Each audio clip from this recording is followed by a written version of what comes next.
Quiero que me acompañes por favor a Mateo capítulo 21, versículo 28 al 32. Voy a utilizar la Nueva Traducción Viviente para los que nos acompañan. Y bueno, aunque te pido que traigas tu Biblia y aparte que transmitimos el texto, trae tu Biblia, pero en caso que no traigas esa versión, los celulares, pues puedes inmediatamente abrir la aplicación de la NTV, son las siglas, Biblia NTV. Creo que todos la traen, pero nada como traer la Biblia. Y eso es lo que voy a leer ahorita en este momento. ¿Ya estamos ahí? Mateo 21, versículo 28, y dice así: pero, ¿qué piensan de lo siguiente? Está hablando Jesús. Un hombre con 2 hijos le dijo al mayor: hijo, ve a trabajar al viñedo hoy. El hijo le respondió: no iré. Pero más tarde cambió de idea y fue. Entonces el padre le dijo al otro hijo: ve tú. Y él le dijo: sí, señor, iré. Pero no fue. ¿Cuál de los dos obedeció al padre? Ellos contestaron, los principales sacerdotes, ancianos, escribas o intérpretes de la ley o maestros de la ley, todo ese grupo religioso, le contestaron: el primero. Luego Jesús explicó el significado. Les digo la verdad, los corruptos cobradores de impuestos y las prostitutas entrarán en el reino de Dios antes que ustedes. Pues Juan el Bautista vino y les mostró a ustedes la manera correcta de vivir, pero ustedes no le creyeron, mientras que los cobradores de impuestos y las prostitutas sí les creyeron. Aún viendo lo que ocurría, ustedes se negaron a creerle y arrepentirse de sus pecados. Quiero que me acompañes, por favor, a orar. Bendito Señor, te damos gracias en esta mañana que nos permites estar aquí en tu casa de oración, que queremos aprovechar este tiempo disponiendo nuestros corazones, nuestra mente, para que tenga cabida para tu palabra, Señor. Que venga a nuestra vida, Señor, y haga aquella obra para la cual tú le enviaste. Ayúdanos a abrazar este evangelio y a vivir, Señor, honrando tu palabra, porque al hacerlo estamos honrando tu nombre, honrando la naturaleza de tu ser, Señor. Y queremos aparte recibir el beneficio de recibir la Sagrada Escritura, Señor. Que esta historia hable a nuestros corazones hoy en día, Padre. Nos disponemos en tus manos y para que el Espíritu Santo haga su obra en nosotros, en el nombre de Jesucristo nuestro Señor, Rey y Salvador. Amén. Ok, el día de hoy vamos a compartir el tercer mensaje de nuestra serie Camino al Calvario, que he titulado La parábola de los 2 hijos. Esta parábola nada más se encuentra en el Evangelio de Mateo, y algo particular de ella es que es notable por su simplicidad. Ahora, pensar que esta palabra, escucha bien, porque este es el contenido, pensar que esta palabra solo enseña, de acuerdo a lo que hemos leído, que la persona que rehúsa hacer lo que se le pide, pero que después cambia de parecer y hace la tarea, es mejor que el que promete cumplir con sus obligaciones y no las hace. Esto no es así. Esta parábola no puede ser enseñada de forma literal, de manera que aplique a situaciones comunes de la vida.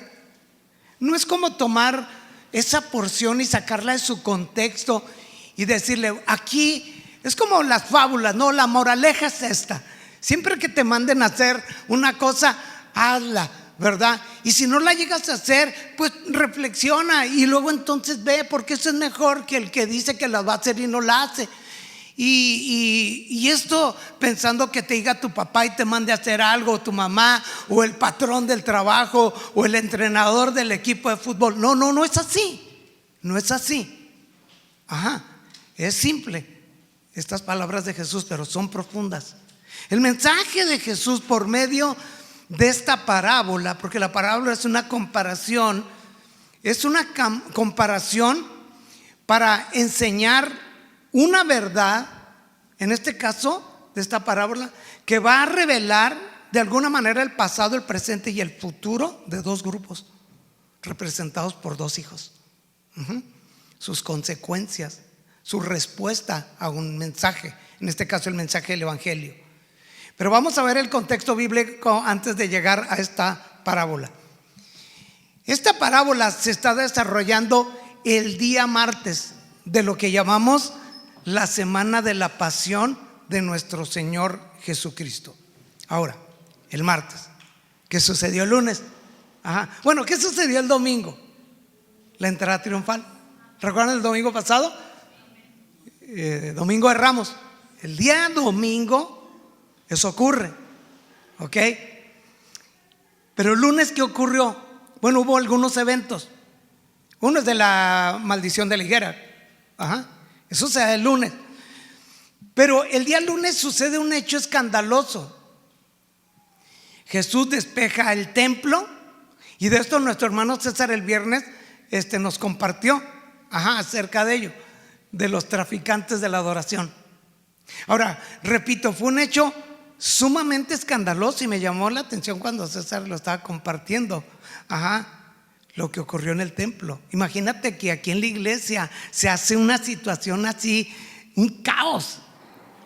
Imagínate que llegue, bueno, en este caso yo que soy el pastor, pero que llegara, hubiera salido de la ciudad y luego regreso y veo que aquí es un negociazo. Imagínate que están ahí, que están en la iglesia y yo empiezo a ser, lleno de ira. Bueno, vamos a leer ahorita lo que pasa. Yo no me imagino, porque es un escándalo lo que ocurre. No me imagino el semblante que Jesús llevaba cuando se dirigía al templo, porque el día anterior, en la tarde, lo observó detenidamente. Es como entrar a la iglesia y ver todo, y ver las condiciones. Imagínate, vio todo la logística comercial dentro de la iglesia. Y no me imagino cómo llega el otro día que se dirige.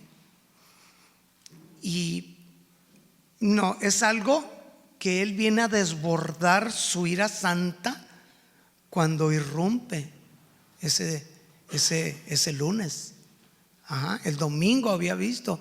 Entonces dice que cuando llegaron a Jerusalén, entró y empezó a echar a todos los que compraban y vendían animales, botó las mesas de los cambistas, y luego les dice que la casa de oración la habían hecho una cueva de ladrones. Eso fue los insultó, pero más bien les dijo lo que merecían escuchar. Jesús dejó enmudecidos e impotentes a todo ese séquito religioso que se encontraba en el templo. Y con esa acción Jesús prácticamente devastó el sistema corrupto en Israel religioso. Fue una humillación. Entonces, como compartió César, Jesús despeja el templo ese día, lunes, pero ya lo había hecho al principio de su ministerio. Ahora, regresamos. A la mañana siguiente, el día martes, la escritura dice en Mateo 21:23, estamos en el contexto bíblico, domingo entrada triunfal, lunes despeja el templo, martes en la mañana los dejó enmudecidos. Cuando Jesús regresó al templo y comenzó a enseñar, se le acercaron los principales sacerdotes y los ancianos.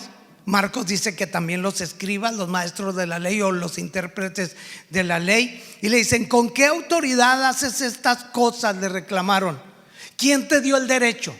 Ellos quedaron enmudecidos, impotentes, no pudieron hacer nada cuando Jesús lo hizo. Pero después de deliberar, yo me imagino estar pensando, entonces llenos de coraje, de ira, se le dejan ir a Jesús cuando Jesús está enseñando. El día martes Jesús empieza a enseñar y llega ese grupo y dicen: ¿con qué autoridad haces estas cosas? ¿Quién te dio el derecho? Ahora, cuando tú lees los evangelios, puedes observar con toda claridad cómo la oposición de todo este poder religioso es notable. Cuando lees los evangelios, tú ves su tipo de pregunta, sus actitudes, sus acusaciones, sus acciones contra Jesús. Lo ves en muchas maneras. Entonces ellos le reclaman todo lo que había hecho en el templo el día lunes. O sea, le están diciendo: ¿tú por qué? ¿Qué autoridad tienes? ¿O por qué botaste a la gente? ¿Por qué lo sacaste del templo? ¿Por qué sacaste a los que estaban vendiendo los animales para el sacrificio? O sea, ¿por qué hiciste esto? ¿Por qué tú botaste las mesas? ¿Qué autoridad tienes? ¿Quién te dio el derecho? ¿Quién eres tú aquí para hacer estas cosas? Es más, ¿y por qué tú te pones a sanar a la gente? Es más, ahorita mismo, que tú estás enseñando. Ve, o sea, no eran cualquier persona los que llegaron a reclamar. Ahora déjame decirte lo siguiente, para que entendamos esto. El Sanedrín o el Supremo Concilio Judío era quien ordenaba a los rabinos, y ellos no habían ordenado a Jesús. ¿Ya entiendes? O sea, cuando alguien, una persona, un individuo era ordenado o declarado rabino, o sea, era también un anciano y juez, y se le daba autoridad para enseñar, para expresar su sabiduría y para tomar decisiones y veredictos como lo haría un juez en asuntos religiosos o civiles. Y una vez ordenado, el hombre tenía un reconocimiento oficial como un maestro acreditado en Israel, pero ellos no lo habían ordenado. ¿Cómo la ves? Por eso es que ellos llegan a reclamar de esa manera: ¿con qué autoridad haces todas estas cosas? ¿Quién te dio el derecho? Ahora, ¿por qué un rabino no reconocido se había atrevido a hacer todo eso? Ahora, ellos no podían negar la autoridad y el poder de Cristo, porque nadie antes había curado a tantas personas, expulsado tantos demonios y resucitado gente. O sea, era innegable el poder que tenía Cristo. Ahora, algo importante es que Jesús no buscó autoridad, acreditación, ordenación de las autoridades judías para que lo reconocieran como un rabino autorizado. Él no les pidió autorización para enseñar, para sanar, para expulsar demonios y sobre todo perdonar pecados. ¿Cómo la ven? ¿Cuántos alaban la autoridad y el señorío de Cristo? Amén, amén. Ahora, Jesús tenía el poder y aparte tenía la autoridad. Dunamis es poder, exousia es autoridad. Ambas cosas las tenía Jesús. Entonces no solamente tenía el gran poder, sino el gran derecho de ejercerlo, porque su poder y su autoridad, ¿de dónde venían? De arriba. Más adelante Jesús diría: toda potestad me es dada en el cielo y en la tierra. En todo el orden de la creación, Cristo tiene toda la autoridad. Por eso Él es Señor de señores y Rey de reyes. Amén, así es. Así que Jesús no busca que le autoricen a hacer lo que Él hace. De hecho dijo: mi casa de oración la han hecho una cueva de ladrones. Jesús es el Señor del templo. Amén, amén, amén. Y cuando hace esto, Él prácticamente está enfrentando de manera directa a todo el sistema religioso judío, provocando en ellos una ira implacable. Porque la manera en que Jesús los condena provocó en ellos este odio sobre Jesús. Porque Él está diciendo que ellos son unos ladrones. Amén. Ese es el insulto que Jesús les hace. Ahora, cuando ellos le preguntan ¿con qué autoridad haces estas cosas y quién te dio el derecho? ¿Cuál fue la respuesta de Jesús a esa pregunta? Bueno, estamos en el contexto, voy a compartir de la parábola de los dos hijos, no se desesperen. Les dice Jesús: les diré con qué autoridad hago estas cosas si me contestan una pregunta. Ahora Jesús no está evadiendo, no piense que dice no, a ver cómo me zafo para no responderles. No, es bien inteligente, pues es todo sabiduría, ¿verdad? Y les voltea, pum, como decir la tortilla.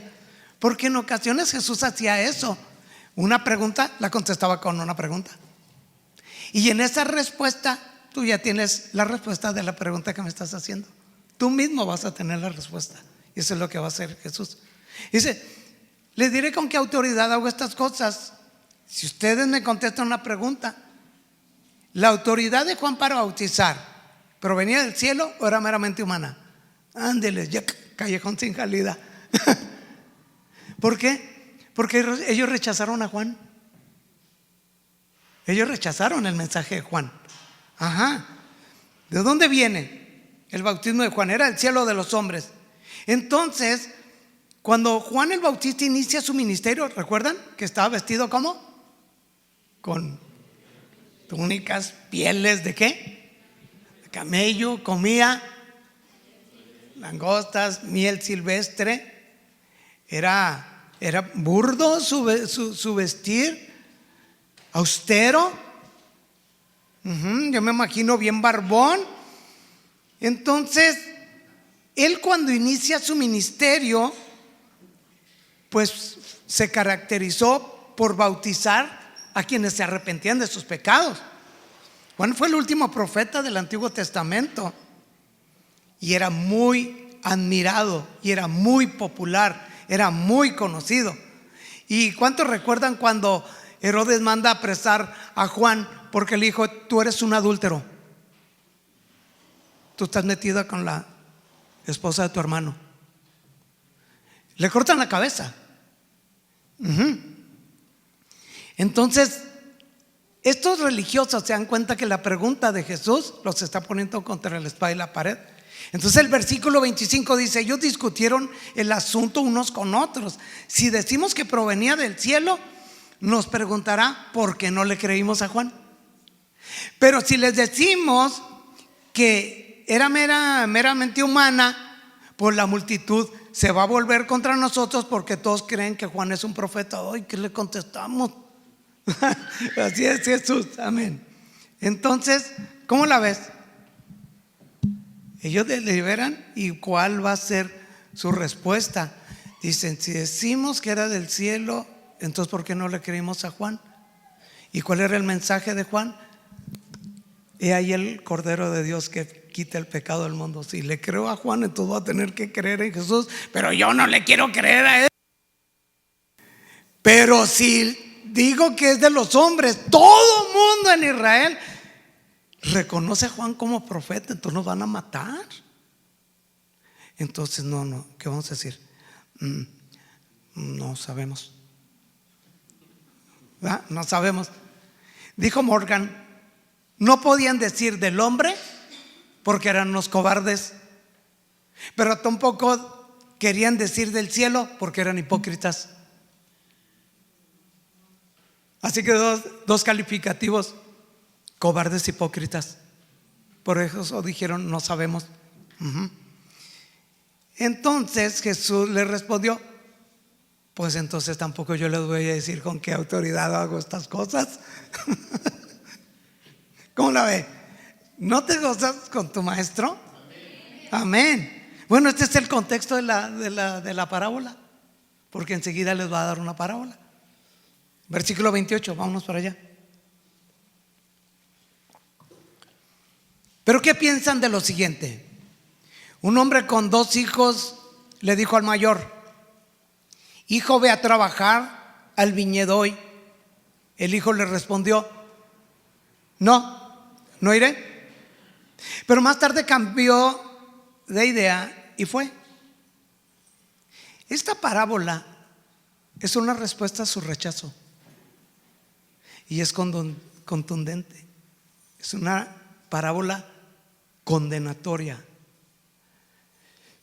Ahora, ¿qué es una parábola? Para empezar, porque les va a contar una parábola. Bueno, la parábola es una narración corta que enseña una verdad espiritual. Así de sencillo. Es generalmente un suceso de la vida diaria. De manera que lo podamos entender para llevarnos a una verdad espiritual. ¿Ok? Ahora, ¿a quién representa el hombre de la parábola? Al Padre, a Dios. ¿A quiénes representa el hijo mayor? Bueno, cuando tú lees la parábola, pues representa ¿a quién? El primer hijo, a los cobradores de impuestos y a las prostitutas. En otras palabras, nos representa a los pecadores y nos representaban a nosotros. Ahora le dice: hijo, ve a trabajar al viñedo hoy. Tenía una viña el papá, como un negocio de la familia, y lo manda a trabajar. Y el hijo le dice: no iré. Pero más tarde cambia de idea y va. Ahora, cuando lees estas palabras te das cuenta que la respuesta de este hijo no deja de ser sorprendente. El padre lo está enviando y tú ves cómo su respuesta es enfática, negativa, áspera y descortés. O sea, dirías: ¿usted qué se cree? O sea, no iré. Ahorita vas a ver qué contraste. Ni siquiera le da una excusa a su nula disposición de ir a trabajar. Simplemente le dice: no iré. Otra versión dice: no quiero ir. Pero después, arrepentido, porque cambiar de ideas es arrepentimiento. Una de las versiones dice que después de que se arrepintió de haber dicho lo que dijo, fue. O sea, un arrepentimiento es un cambio de mente, de voluntad, de dirección, de propósito. Él cambió. Él dijo: no voy. Pero después sí fue. Y fue arrepentido. Todavía no estamos en la interpretación o en la explicación de Jesús. Terminando lo del primer hijo. Respondió mal, pero hizo bien. Amén. Entonces el padre le dijo al otro hijo, versículo 30: ve tú. Y él le dijo: sí, Señor, iré. Pero no fue. ¿Cómo la ven? O sea, la reacción de este segundo hijo fue diferente a la del primero. Este hijo sí se dirige a su padre como Señor. El otro no. Tú eres decir: no, pues en realidad este sí está tan, pues no está tan peor, ¿verdad?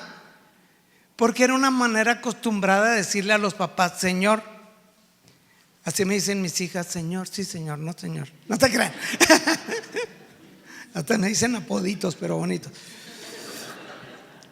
Entonces él le promete que sí irá, pero no fue. Fue una promesa que en realidad él no tenía la intención de honrar. Sencillo. Ahora, escucha, este hijo era peor que el primero. Y vas a decir: ¿por qué? Bueno, porque a su desobediencia le añadió hipocresía. Así que era un mentiroso y aparte hipócrita. Y aparte de una apariencia de educación. Wow. Prometió obedecer, pero no obedeció. Al contrario, desobedeció abiertamente. Dijo una cosa, luego hizo otra. Ahora escucha, si el primero era descarado, el segundo era falso. ¿A quién prefieres? ¿Qué vamos? No voy. Ve, no quiero ir. Híjole, qué cuate, ¿no? Y el otro: no, claro que sí voy.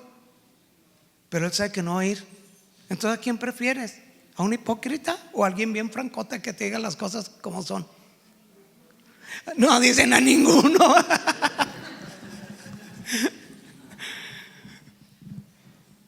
Cuando pesan las cosas te das cuenta que el segundo está peor,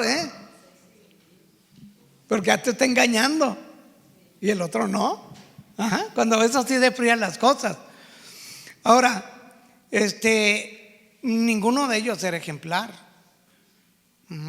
Eran bien diferentes. ¿No se te hace que algo parecido ocurre hoy en las iglesias? No es lo mismo, no es lo mismo, pero sí nos sirve de lección. ¿Por qué?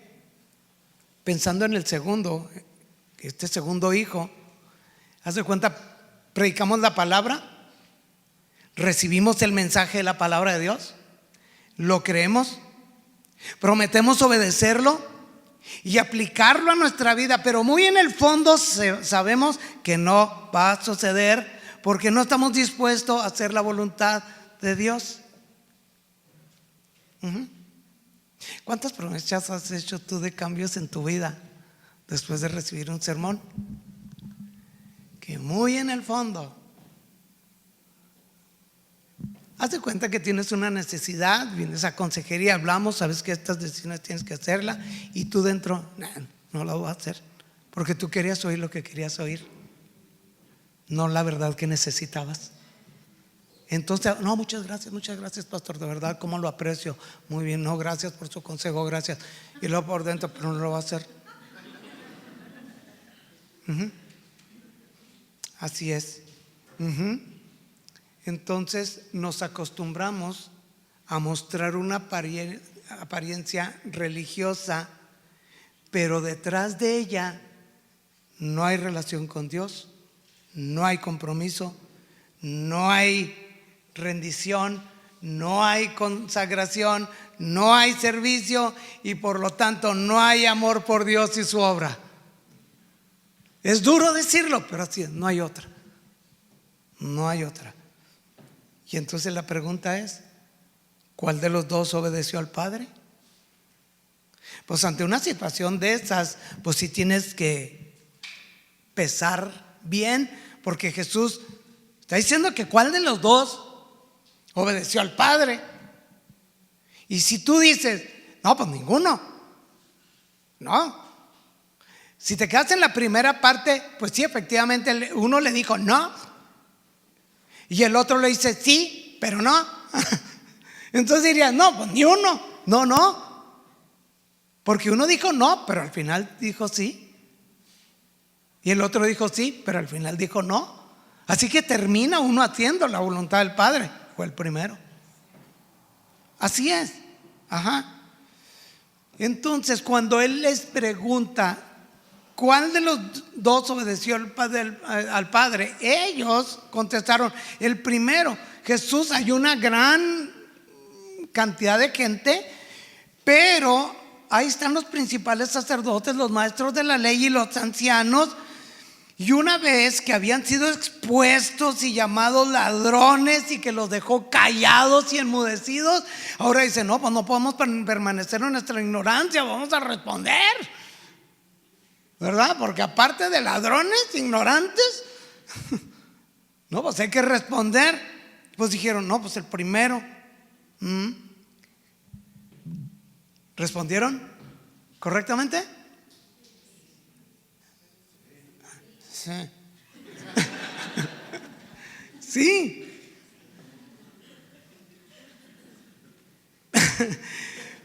Pero su respuesta al mensaje de Juan no fue sí. Ellos rechazaron el mensaje de Juan.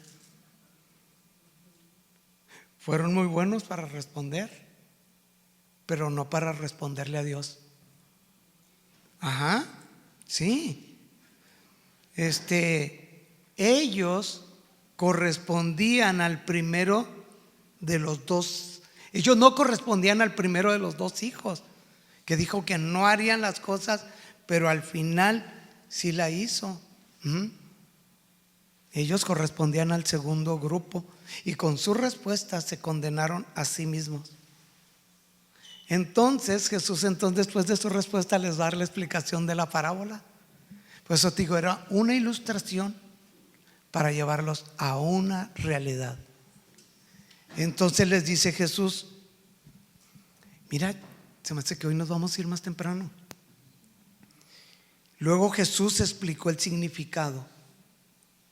Les digo la verdad, los corruptos cobradores de impuestos y las prostitutas entrarán en el reino de Dios antes que ustedes. Ah, caray. Bueno, eso de antes que ustedes no es seguridad que van a entrar. De hecho, no van a entrar. Nomás que la oportunidad está abierta a ver si te arrepientes, aunque no se van a arrepentir. Y ahorita te voy a decir por qué. Jesús les explica realmente lo que significa la historia del padre y sus dos hijos, ya en su contexto espiritual. Imagínate lo que Jesús está diciendo: los corruptos cobradores de impuestos y las prostitutas entrarán en el reino de Dios antes que ustedes. Jesús les está diciendo: la escoria de la sociedad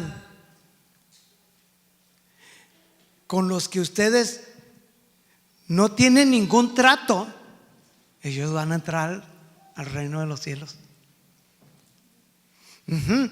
O sea, se trataba de un contraste impresionante.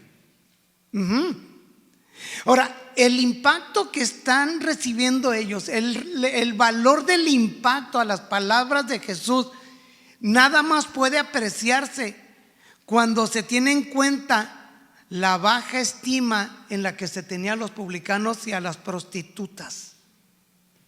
Es más, nada más el hecho de hacer el contraste, o sea, aumenta la dimensión del contraste al compararte con esos que son la escoria y tú lo santo. Sí, no sé si me doy a entender. Fue el mayor contraste, la más ofensiva y humillante comparación para el poder religioso. Se trataba de una de las más abrumadoras diferencias. Se trataba de un rechazo y una aceptación, de una entrada y de una exclusión. Y ahorita vas a ver por qué. Porque ningún reproche pudo haberlos ofendido tanto y enfurecerlos más. Porque para ellos, los publicanos y las rameras eran la escoria de la sociedad. Y para ellos, imagínate, ellos se sentían tan santurrones que creían que si alguien estaba fuera totalmente de los límites de la misericordia de Dios, aquellos miserables de los cuales no tenía Dios compasión, que estaban ya fuera, correspondían o a publicanos o a prostitutas. Ellos no merecen misericordia, ellos están de hecho fuera. Entonces, decirle que esa escoria va adelante de los santurrones y va a entrar al reino de los cielos, pues ya imagínate. Una ocasión presenté, no tengo eso, no se me ha dado, tengo que aprender, hermanos, Presenté unas personas que los hermanos se van a congregar con nosotros. No es algo que hago regularmente, pero había unos ricachones aquí que no los había yo presentado. Pero no he presentado a casi nadie de ustedes, hermano, nomás que no sé por qué pasó eso. De hecho, los que presenté están aquí ahorita. Fue la peor humillación que pudieron recibir ellos, porque me lo dijeron en mi cara: ¿cómo pudiste presentar a tales y a nosotros no? Pues imagínate la dimensión, los santurrones, pero la escoria van enfrente. Ahora, ningún judío honorable tenía trato con ninguno de ellos. Ninguno. ¿Te acuerdas de cuando Jesús es invitado por un fariseo a su casa y entra una mujer pecadora? Y que con sus cabellos está enjugando los pies del Señor. ¿Sí recuerdas? Con sus lágrimas lloraba y lloraba y lavándole los pies de Jesús con sus lágrimas, que no sabía ni cómo acercarse, y por atrás se acerca de él. ¿Y qué dijo este fariseo? Si fíjale el desprecio, si realmente fuera un profeta, se daría cuenta qué clase de mujer es esa. ¿Cómo la ves? Así que ellos no tenían trato con ellos. Para ellos un publicano era un traidor, un estafador, un ratero, un ladrón, un cómplice de Roma que estaba colocado por él. Cobraban de más impuesto. Imagínate, las rameras eran la personificación de la inmoralidad. Uy, imagínate, qué situación. Entonces, el primer hijo es la personificación de los cobradores de impuestos y las rameras, que estaban viviendo en pecado y que habían rehusado hacer la voluntad de Dios. O sea, imagínate los publicanos codiciosos, extorsionadores. Ellos saben la clase de vida que llevaban. Las prostitutas igual. Viene el mensaje. O sea, ellos saben que no merecen de Dios. Ellos no están buscando a Dios, no quieren de Dios. Ellos están viviendo en su vida así como tú y yo, varios de nosotros estábamos en nuestro desenfrene. Amén. Yo me llegué a burlar. Yo llegué a maldecir a Dios, a burlarme de Dios, a desafiar a Dios. Yo volteaba y decía: a ver, tírame. Yo me sentía Dios de mí mismo. O sea, yo no estaba buscando a Dios. Yo estaba buscando la fiesta, la discoteca, tomar. De hecho, cuando rompe mi relación con Vero, yo dije: yo le voy a dar rienda suelta a la hilacha, y ahora sí voy a fornicar, ahora sí me voy a meter con mujeres, ahora sí quiero vivir la vida en todo su placer. Esa era mi idea. Delante de Dios te lo digo, esa era mi idea. Cuando rompimos, yo le dije: tú sabes, porque dijimos vamos a dar un tiempo. O sea, Vero sabe, lo ha testificado. Yo le dije: tú sabes, pero ahí puedo conocer a alguien más. ¿No? Sí. Pero ¿qué pasó? En mi vida viene Cristo. O sea, en mi deseo de desenfrene se atravesó en mi camino. Así que yo represento muy bien ese codicioso ladrón, porque también fui ladrón. Donde trabajé robé. Y también me corrompí. Ellos no estaban buscando a Dios. Pero ¿qué pasó? Escuchan a Juan el Bautista, ese hombre de Dios.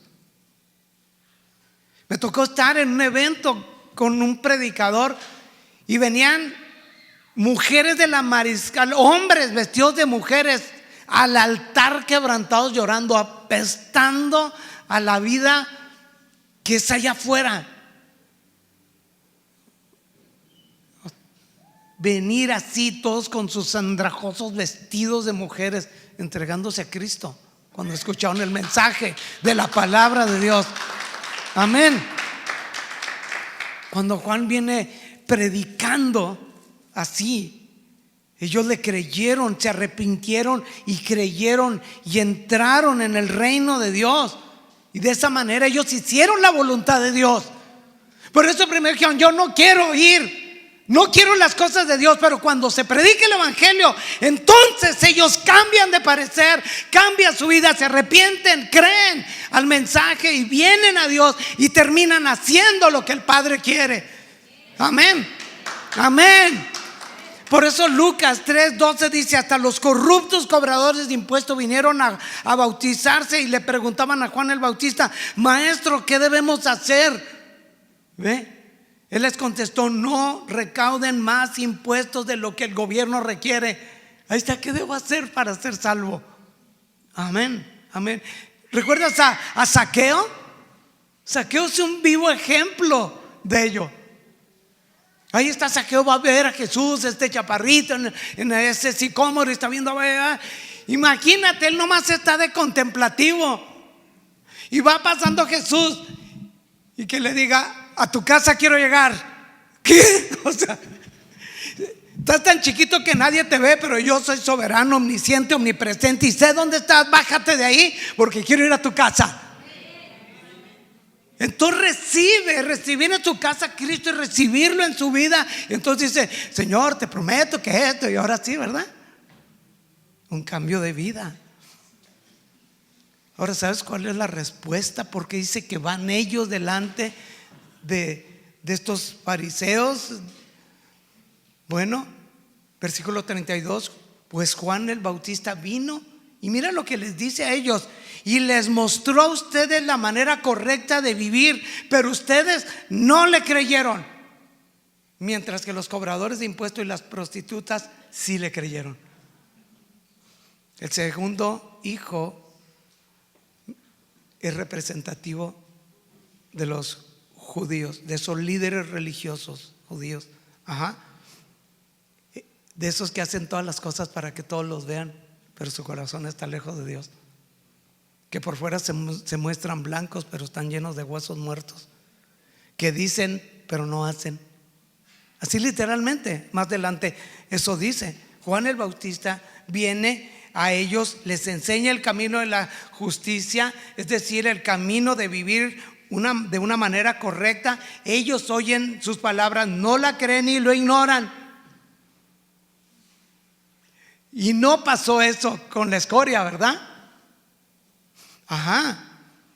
La Biblia dice que Juan iba de un lugar a otro predicando que la gente debía ser bautizada para demostrar que se habían arrepentido de sus pecados y se habían vuelto a Dios para ser perdonados.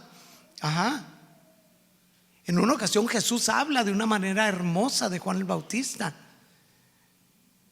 Qué impresionante. Jesús empieza a decirles: ¿a qué clase de hombre fueron a ver al desierto? Les está diciendo a la gente: ¿acaso era una caña débil sacudida por la mal leve brisa? ¿O esperaban ver a un hombre vestido con ropa costosa? No, la gente usa ropa elegante y vive rodeada de lujos. Esa se encuentra en los palacios. ¿Buscaban un profeta? Esa gente que fue al desierto, cuando Juan estaba predicando. Dice: así es, y él es más que un profeta.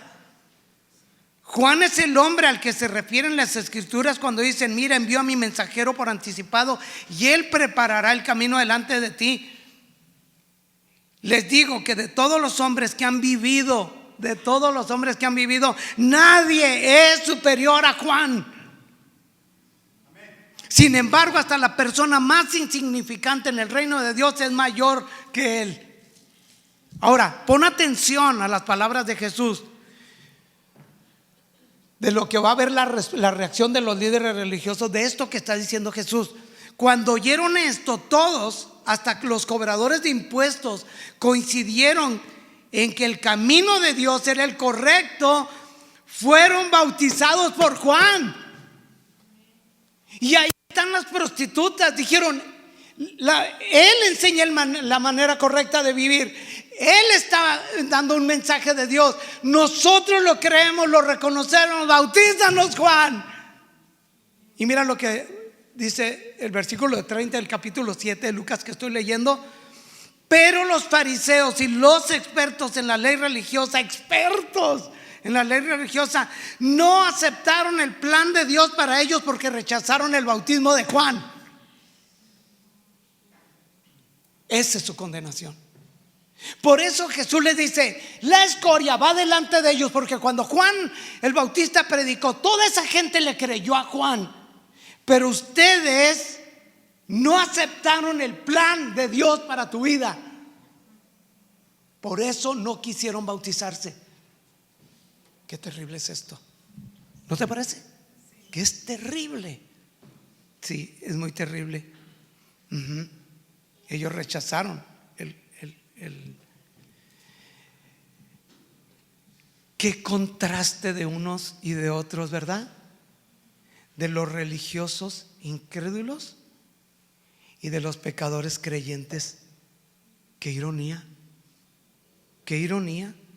Yo pienso o creo que la persona más difícil de recibir el evangelio no es el pecador empedernido, sino los religiosos hasta la médula, apoyados en su propia justicia. Porque los médicos no tienen, los sanos no tienen necesidad de médico. O sea, los que sabiendo que están mal y que tú sabes que están mal, dicen: no, yo estoy bien, no necesito. Pero hay otros que dicen: no, yo sí necesito. Qué impresionante que los publicanos y las prostitutas reconocieron su condición de pecado delante de los ojos de Dios, y ellos creían que por sus malas obras no merecían el cielo. Por otro lado, los religiosos, al escuchar el mensaje de Juan, no lo creyeron, lo rechazaron, reconociéndose limpio delante de sus propios ojos, y ellos creían que por sus buenas obras tenían un lugar asegurado en el cielo. Qué equivocados estaban, ¿verdad?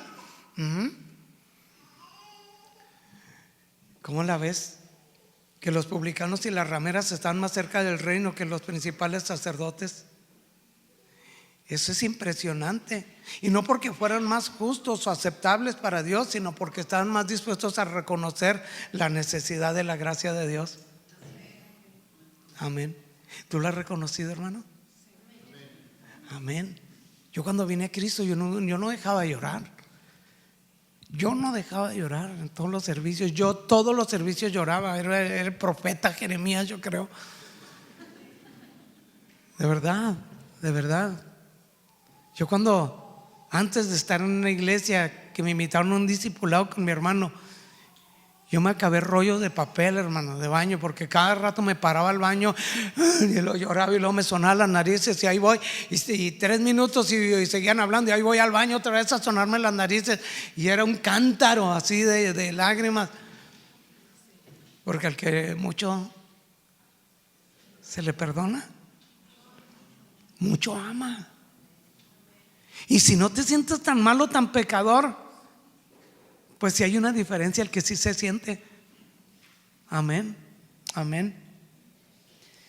Versículo 32, en la parte final: aún viendo lo que ocurría, ustedes se negaron a creerle y arrepentirse de sus pecados. Es que dices tú: pues ¿qué más necesitas? ¿Qué más necesitas?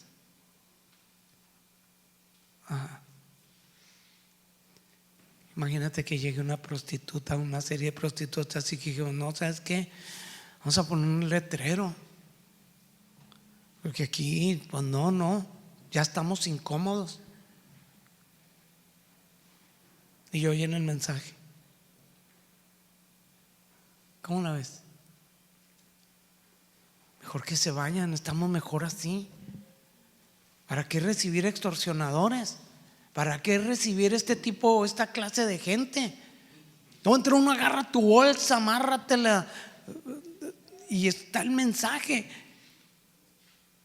Imagínate, está el súper religioso, y todavía hay que la escoria, aquellos que están fuera de la misericordia de Dios, vienen entregados llorando a Cristo. Y todavía que veo eso, yo me endurezco más. Dice: viendo lo que ocurría, se negaron a creerle. Aún viendo lo que ocurría, se negaron a creerle y arrepentirse de sus pecados. Ese es el problema de 2 graves pecados: negarse a creer lo innegable. Imagínate que venga esa prostituta, y tú digas, no es cierto, pura faramaña, yo no lo creo. Bueno, qué terrible. Ajá.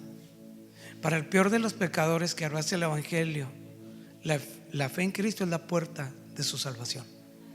Para el peor de los pecadores. Pero para el más digno de los religiosos que rechaza el evangelio, su incredulidad va a ser la puerta que lo lleve a la condenación eterna. Por eso pienso que los religiosos son los más difíciles. Ni los brujos, ni los borrachos, no.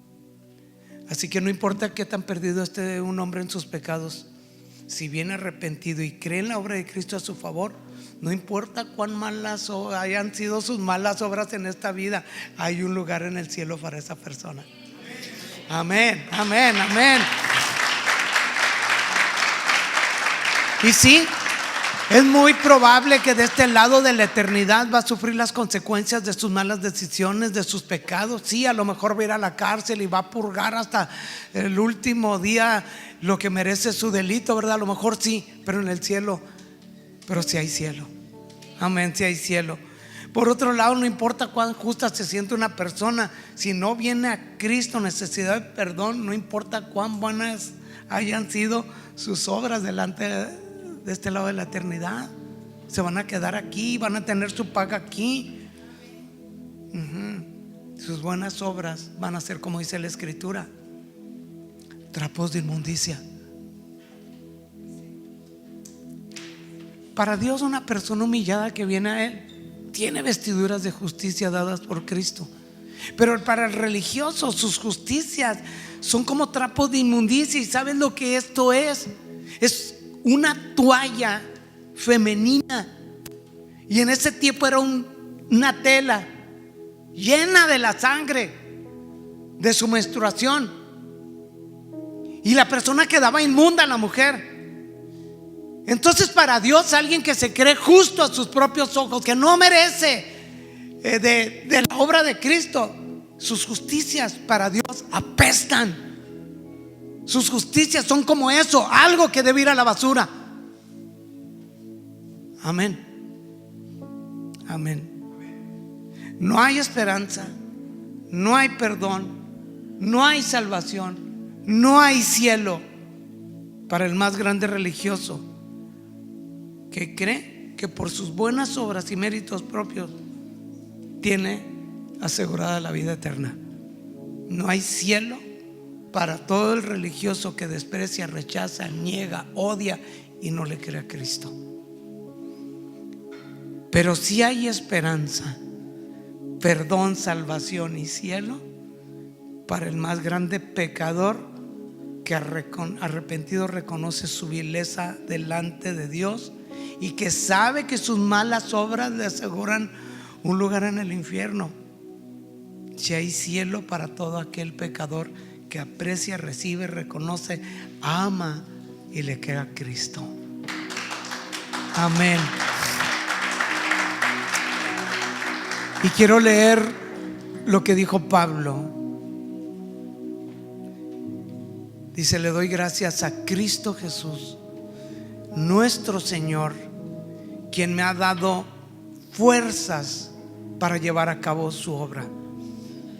Él me consideró digno de confianza y me designó para servirlo, a pesar de que yo antes blasfemaba el nombre de Cristo. Él me consideró digno de confianza. ¿Cómo ves? Y me dio una designación de servirlo. ¿Cómo ves a Pablo? Me hizo apóstol, el mayor de todos. Me dio el privilegio de escribir 3/4 partes del Nuevo Testamento. Me colocó como el referente de la doctrina cristiana. Piénsalo. Es como la mujer o el médico abortista o la mujer que has hecho abortos y Dios venga y le diga: tú eres mi elegida para dirigir un ministerio de niños. Explícalo. Amén. Y Pablo dice: a pesar de que yo antes blasfemo, en mi insolencia yo perseguía a su pueblo, pero Dios tuvo misericordia de mí, porque lo hacía por ignorancia y porque era un incrédulo, así como los prostitutas, ¿verdad? Oh, qué tan generoso y lleno de gracia fue el Señor. Me llenó de la fe y del amor que provienen de Cristo Jesús. Y entonces dice: la siguiente declaración es digna de confianza y todos deberían aceptarla. Cristo Jesús vino al mundo para salvar a los pecadores, de los cuales, de todos los por los que vino Cristo, por todos esos pecadores, yo soy el peor de todos. Pero Dios tuvo misericordia de mí, para que Cristo Jesús me usara como principal ejemplo de su gran paciencia, aún de los peores pecadores. De esa manera otros se darán cuenta de que también pueden creer en Él y recibir la vida eterna. Y mira cómo termina: que todo el honor y toda la gloria sean para Dios, por siempre y para siempre. Él es el Rey eterno, el invisible, que nunca muere. Solamente Él es Dios. A Él sea la gloria. Amén. ¿Qué te parece si adoramos al Señor? Obedecer a Dios es la única cosa necesaria. Obedecer la voluntad de Dios es la única cosa necesaria. ¿Y sabes cuál es la voluntad de Dios? Que todos los hombres vuelvan a Dios. Esa es su voluntad. Que todos los hombres vean a Cristo y crean en Cristo y se entreguen a Cristo. Amén. Tú y yo nos unimos a los publicanos y a las prostitutas. Amén, amén. Te damos gracias, Señor. Gracias. Queremos adorarte.